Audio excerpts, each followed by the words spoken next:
You are listening. You're listening. You are listening. You're listening To a TVO Today. To a TVO Today. to a TVO Today. TVO Today Podcast. A listener note. The following podcast contains coarse and sexual language and sensitive themes which may not be suitable for younger audiences. Listener discretion is advised. Previously on The Oath. Were there questions that he said over and over again to you? What are you fantasizing about? What are you thinking about? What are you not telling me? What was the favorite question? Tell me about your dreams. I certainly looked to him as an authority figure. I had to go to him. I had to hear, "You're cured of your neurosis," from Iskov. Iskov was an adherent of a psychoanalyst from like the 50s named Burglar. Do you remember anything about that? I remember that he was a guy who followed a guy named Burglar's methods or beliefs when it came to the way he treated certain patients. The fact there's still people who believe that, it's not strange, it's crazy. It really is. Any kind of therapy which says that it's trying to change your sexual orientation as opposed to make you comfortable with your sexual orientation is a form of conversion therapy. The province was noting that this was not seen as a curable disorder, but somehow the college didn't want to say that. I mean, come on.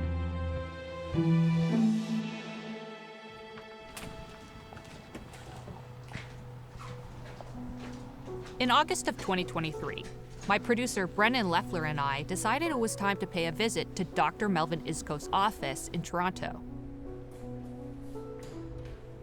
That's interesting. His name is still on... So Iskov's name is still on the Directory. That is interesting. It's an ordinary-looking building.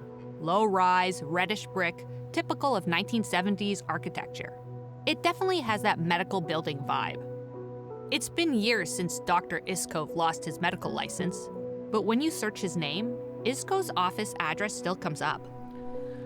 So his nameplate is still on the door, and there's a note that says, "Mailman, if door is locked, please leave packages at third floor reception. Thank you." And the door is locked, so, I mean, no way of knowing if he ever actually comes here. The building was really quiet. We didn't see many people coming or going. Eventually, someone from a nearby office came into the hallway. So we asked if they had seen Iskov. Do you know if anybody still practices here? I haven't seen him for a long time. Okay. As you can imagine, we had a lot of questions. But we weren't sure Iskov was even in the country. We knew he had ties to New York City and that he had family overseas. I have to tell you, it was really important to us to hear Iskov's side of the story. But in order to do that, first we had to find him. For TVO Today, this is The Oath. I'm Krisha Collier, Episode 6, The Interview.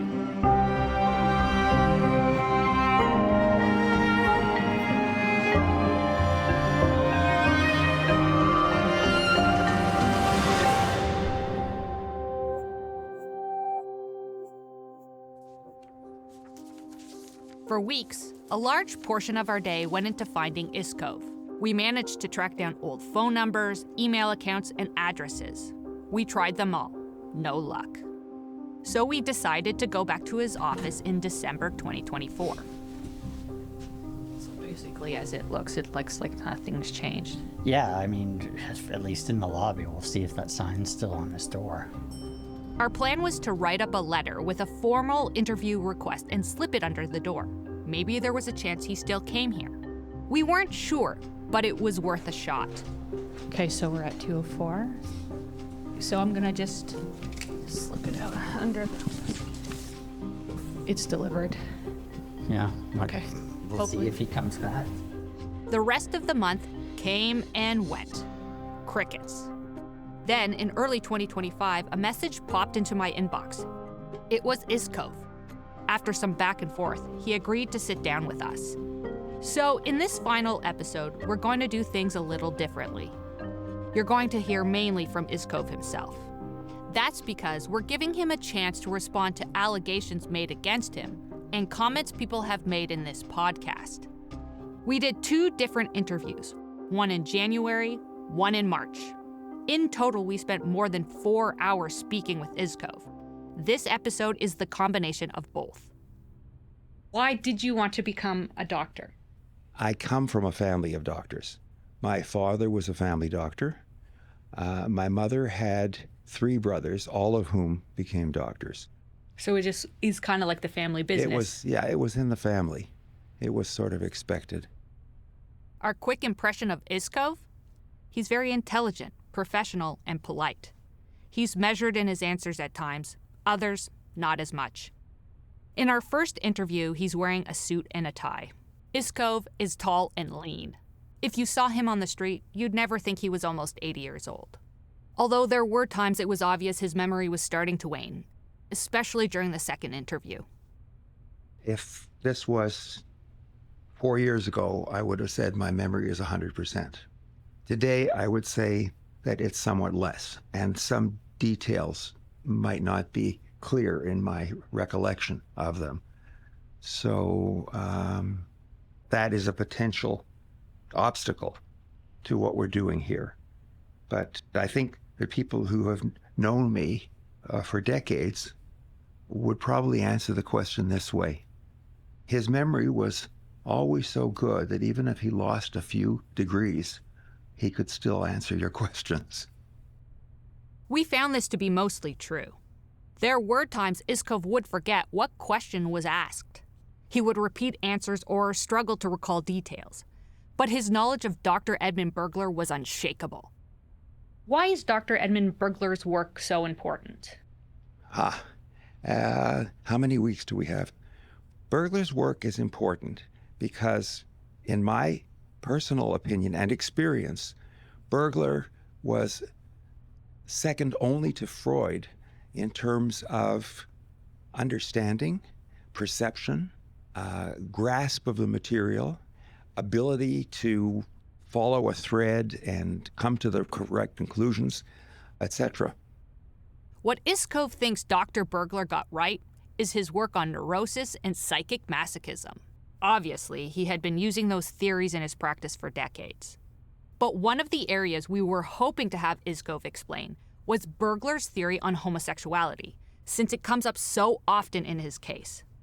Going back to the developmental level, Bergler was able to trace the development of homosexuality to issues related to the child-mother relationship and certain grievances, complaints. Every child has grievances about mother.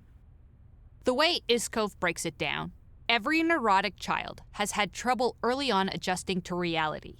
And for kids, reality is mostly shaped by their parents, especially their mother.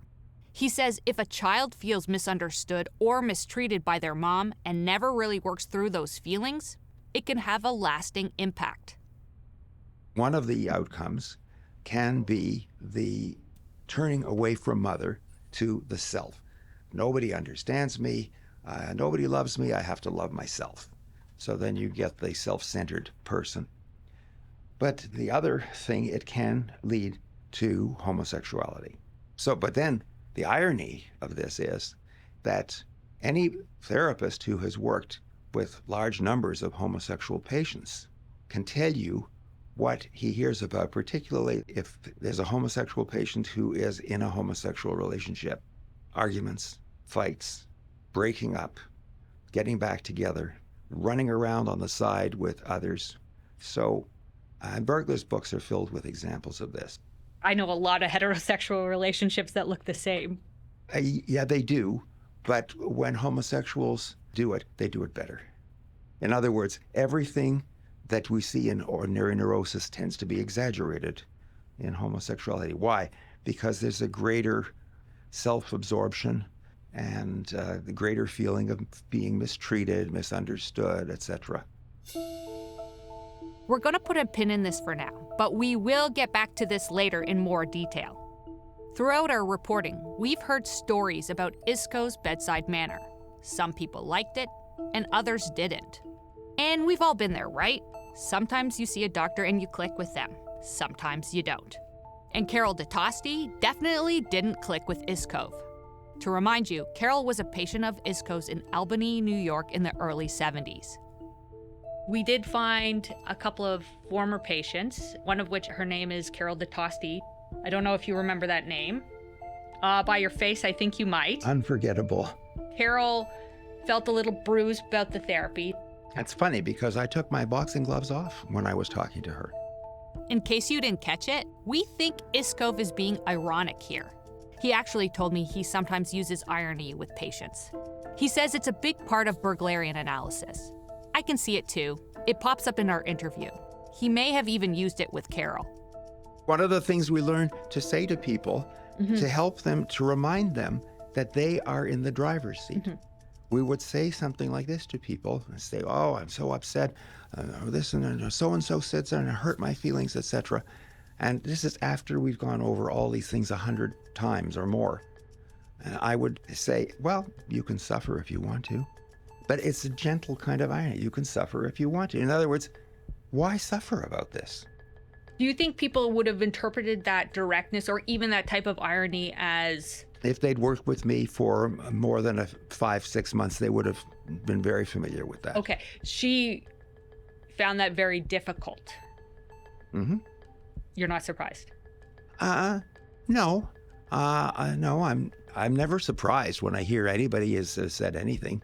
I worked with her, and I think we achieved a fair bit. Iskov seemed genuinely unfazed by Carol's negative feelings about him. So I wondered if he thought some people were more amenable to his style of therapy than others. Iskov responded some people were more amenable to looking in the mirror than others. If they don't like what the mirror shows them, they break the mirror.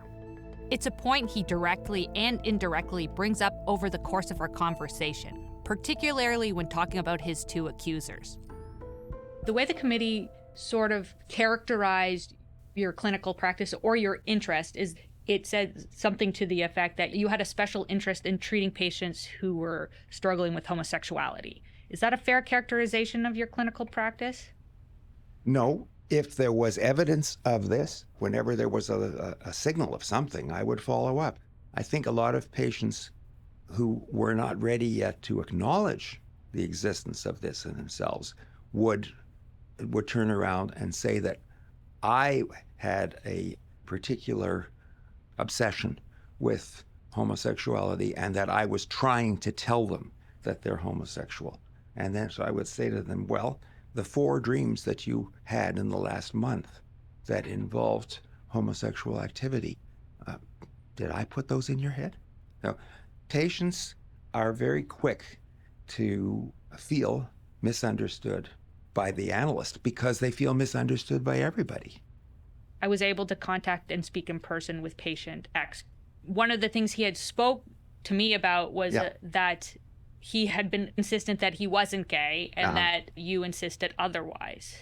Well, you see, even there, that's not an accurate description because it was never my way to insist on something.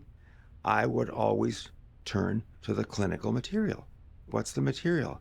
If the man has been telling me that he was on the subway and he's looking at the good-looking guy across the car from him and having some fantasies, well, heterosexual men don't do that. So I would say, well, you just told me that you're a homosexual. I am not. This is the reaction. So, and then, of course, you come along and you say, what was your experience with Dr. Iskov? And he's going to tell you that he tried to convince me that I was gay. But to turn around and blame the doctor for trying to work with the evidence in front of him in a clinical psychiatric practice, that doesn't make a lot of sense. Iskov took a similar position at his hearing in 2017. He suggested he was working with the material his patient provided. Iskov testified it wasn't about coming to terms with being gay. Rather, he said he wanted the complainant to just acknowledge it and to stop being so defensive about it. Some of the evidence Iskov discussed during his testimony was from his clinical records about patient X and patient Y. Those notes seem to be a major bone of contention for Iskov, both then and now. Because you know the old joke about doctors and their illegible handwriting? Well, Iskov says the College of Physicians and Surgeons of Ontario, the CPSO, couldn't read his notes. So he had to type them up. Iskov says it took him well over a year of painstaking work to transcribe his shorthand. He says he wanted to use some of it in his defense to call attention to behavioral issues about the complainants, giving us the impression he thinks those traits may have made the men more likely to lie and undermine their credibility. But Iskov says he wasn't really allowed to bring that up. If I understand correctly, you wrote up a chart from your clinical notes about both complainants. Yes, similarities. Were you able to present that at the hearing? I don't recall exactly, but I believe I was not. I believe the way in which the hearing ran was that they would ask a question and I was to answer it. At one point, they did say, when I made a point or when I was trying to raise something, they said, "You're embarrassing the witness." So they were really stuffing a rag in my mouth. In what respect were they stuffing a rag in your mouth?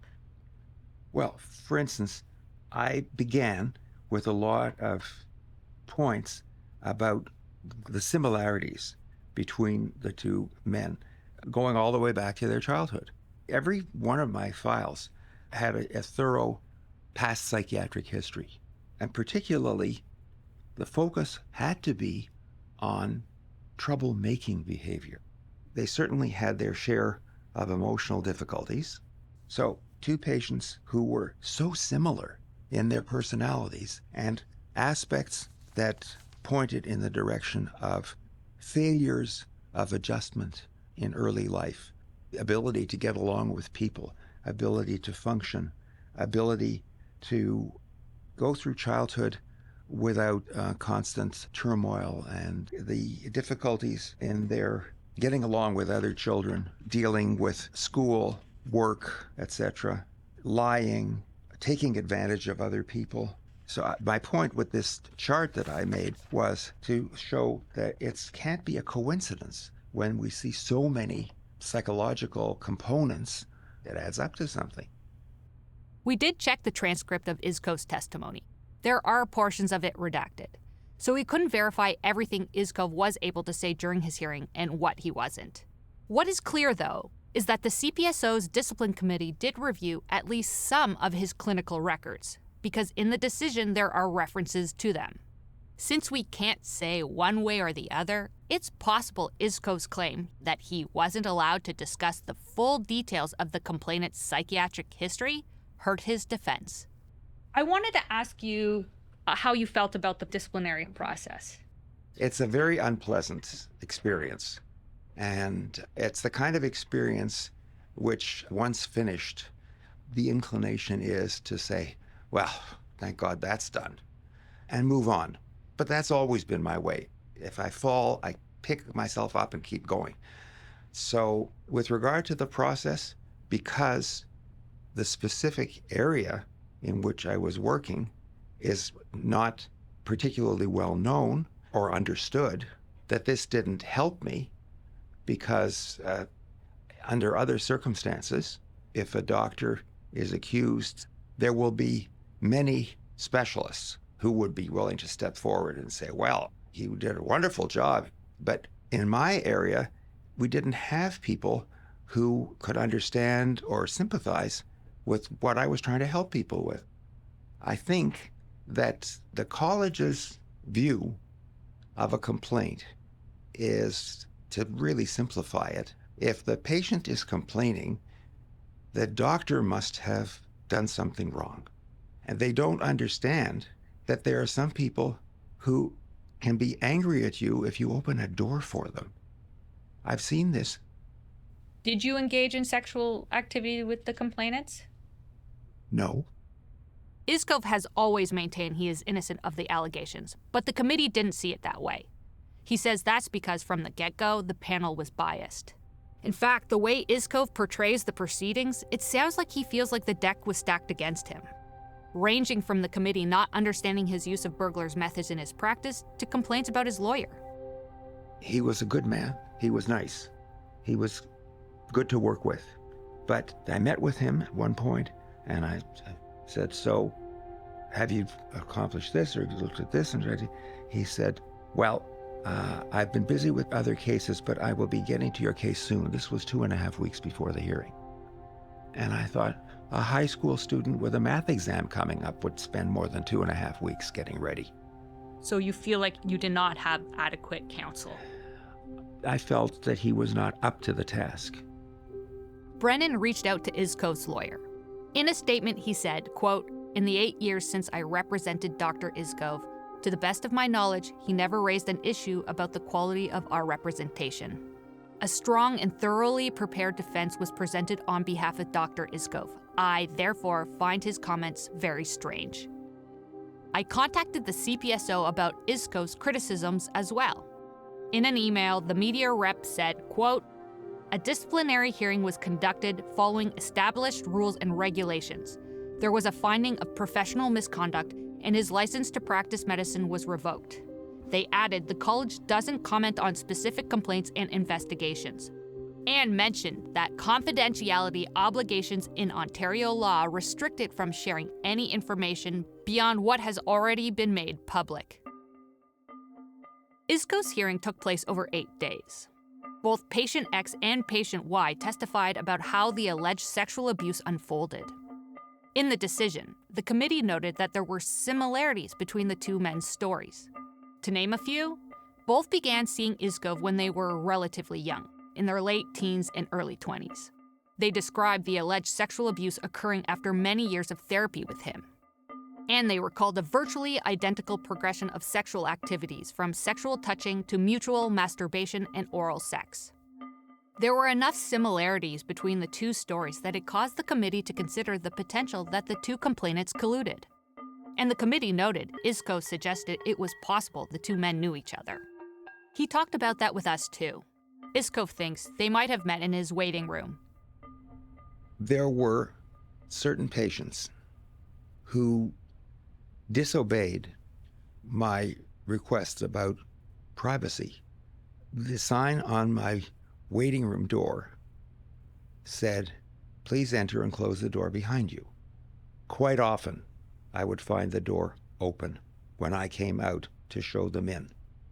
And I would point out to people, I said, "You've seen the sign about closing the door?" "Yes." "Why did you leave it open?" Oh, I don't know. I didn't realize." I would get some excuse, particularly with homosexual patients. Do you think they colluded against you? I can't prove it. But given that they both had this tendency to leave the door open, it would not be that unusual that they had bumped into each other at some point. And they were both homosexual, and they were both on the lookout. And then if they did get into a conversation, it's all if, but if they did get into a conversation and they both each discovered that I had said this that he didn't like, and the other one says, well, and he told me that, and I didn't like it. And then suddenly you have two people who are working together say, well, why don't we just take this guy out of business? Just so that I'm clear, the motivation would be because they didn't like what you were saying over the many years you were seeing them in therapy. Yeah. It's important to tell you, at no point was the committee presented with any evidence of collusion. How do we know that? Well, it says so in the decision. It did mention, though, there were more than 20 times when both patient X and patient Y had back-to-back appointments with Iskov and maybe could have met. But the committee said the last time that happened was in 2002, which was roughly 10 years or more before each complained to the college. And both complainants denied knowing each other. In the end, the committee found them credible and believed the alleged sexual abuse occurred. There was at least one other allegation against Iskov around the mid-2010s. We told you about it in the last episode. The CPSO posted a notice of hearing about it. The allegation had something to do with an incident in a public washroom in 2014. In July 2019, the CPSO withdrew the notice. Other than the college, which says legally it can't say much, Iskov is the only person we can find who knows what took place. I wanted to ask because it was up and then down and they didn't give a conclusion. What happened? I don't recall. There certainly was never a hearing about an incident like you described.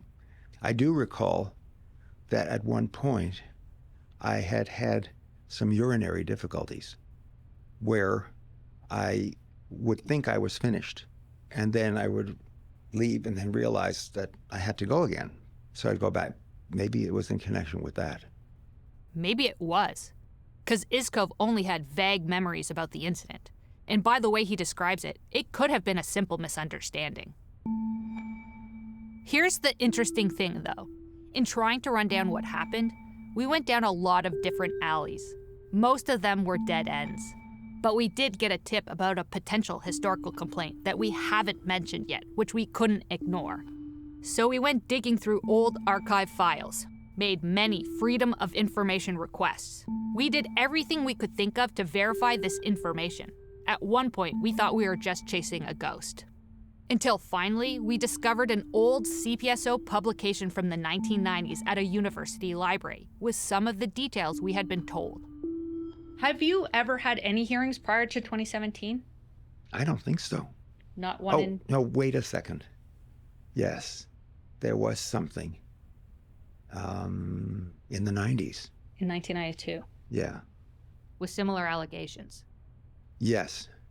I remember that there was a complaint, there was a hearing, and I remember the outcome was that the complaint was dismissed. And I remember being very relieved, very pleased. So if you look at the details, there's certain similarities. Mm-hmm. I was just wondering how you could explain, especially when we were talking about collusion, that the 1992 for sexual impropriety, and then, do the math, let's say in and around 20 years, it's a similar allegation. Similar types of patients. And this has always been the danger in our kind of practice. Bergler had difficulty with homosexual patients. I don't know that he ever dealt with any complaints from them, but he certainly worked harder with them because they knew how to make the therapist work for his money. Argumentative, challenging. I didn't get that with non-homosexual patients.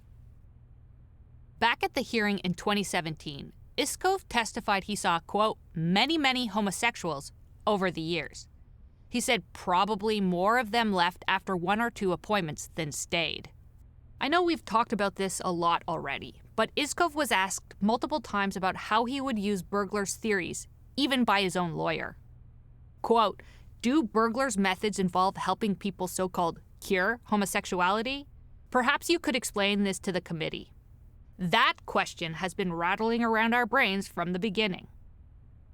At least in the decision, it said that both complainants thought you were trying to cure them of their homosexuality. Well, I can tell you that in the course of clinical practice, it's not first and foremost, I have to get this person from over here to over there. The procedure is to look for connections and trace the feelings. And so what's the history of this? And how did your parents feel about these things? And then we looked again to see what is the person using from their early life experience and teachings to now create self-torment. Everything comes back to self-torture. But would that be something you would have said, like, if someone came in and was having issues around their sexuality, they go, can you help me? Would you use the word cure? When something comes up for the first time, my answer would have been, this is definitely something that we can investigate. There's a great deal of material, and then we'll see what you accomplish with that. What does cure mean? And in any medical condition, there is a symptom, there is a problem, there is a diagnosis, and there is a patient who is suffering. So Cure means reduction or, and ideally, elimination of the suffering which is related to the problem. In today's medical Yeah. standards, Yeah. if someone came to you with fears that they're gay, the standard practice would be to learn to accept who you are. Exactly. So, And what if they come to you because they have impulses to steal every time they're in a department store?